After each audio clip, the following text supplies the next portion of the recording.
ভিন রাজ্যে সোনা চুরির অভিযোগে রাজ্যে এসে পুলিশের জালে ধরা পড়ল অভিযুক্ত। ধৃত যুবকের নাম রিঙ্কু ধনঞ্জয় লায়েক, বাঁকুড়ার ইন্দাসের বাসিন্দা। মুম্বাই পুলিশ সূত্রে খবর, চলতি মাসে মহারাষ্ট্রের আজাদনগর থানার দুলে এলাকার একটি সোনার দোকানে লক্ষাধিক টাকার সোনা চুরি যায়। সেই দোকানের মালিক মুম্বাই পুলিশের কাছে অভিযোগ করেন, রিঙ্কু ধনঞ্জয় লায়েক নামের দোকানের এক কর্মী সেই সোনা নিয়ে পালিয়েছে।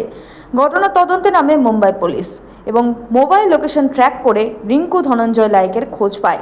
পরে মুম্বাই আজাদনগর থানার একটি দল দুর্গাপুরে হানা দেয়।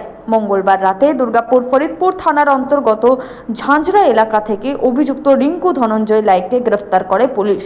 বুধবার ধৃতকে দুর্গাপুর মহকুমা আদালতে পেশ করা হলে বিচারক 3 দিনের ট্রানজিট রিমান্ডের নির্দেশ দেন। ধৃতকে ট্রানজিট রিমান্ডে নিয়ে তদন্তের গতি আনতে চাইছে মুম্বাই পুলিশ। সনাতন গড়াই, 99 নিউজ বাংলা, দুর্গাপুর।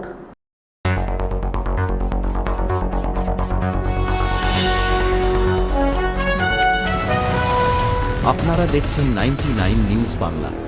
বদলাবো আমরা।